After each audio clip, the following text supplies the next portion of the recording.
নমস্কার বন্ধুরা, আজ হলো রান্না পুজো।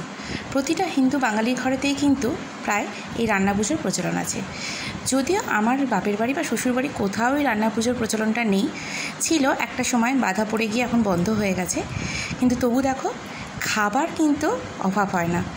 আজকে দেখো, আমার স্টুডেন্ট অরণ্যর বাড়ি থেকে আজকে খাবার এসেছে। তো ওর মা প্রচুর রকম খাবার পাঠিয়েছে, আমি দেখাচ্ছি, তারপর কোনটা কি বলে দিচ্ছি। দেখো, এখানে পাঠিয়েছে ভাত, এখানে আছে কাঁকরোল ভাজা, আর আছে ঢ্যাঁড়স ভাজা আর বরবটি ভাজা। এছাড়া এখানে আছে বেগুন ভাজা, কুমড়ো ভাজা, আলু ভাজা, উচ্ছে ভাজা গুড্ডুকে দিয়েছি, আলু ভাজাও গুড্ডুকে দিয়েছি, তাই একটু কম দেখাচ্ছে, কিন্তু অনেকটাই ছিল।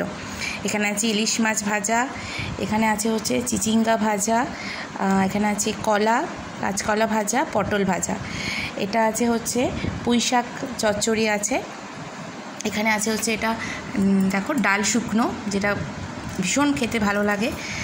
আর আছে দেখো, এখানে করেছে কলার বড়া আছে, মিষ্টি কলার বড়া, এটা হচ্ছে চালতার চাটনি, এটা হচ্ছে কচু।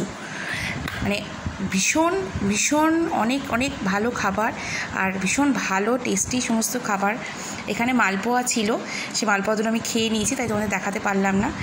থ্যাংক ইউ অরণ্যকে আর ওর মাকে, মানে ভীষণ ভালো যত্ন সহকারে এত যে দিয়ে গেছেন উনি, এটার জন্য ওনাকে অনেক ধন্যবাদ। তোমাদের কার কার বাড়িতে এরকম রান্না পুজোর কী কী রান্না হলো সেটা কমেন্ট বক্সে কিন্তু অবশ্যই জানিও।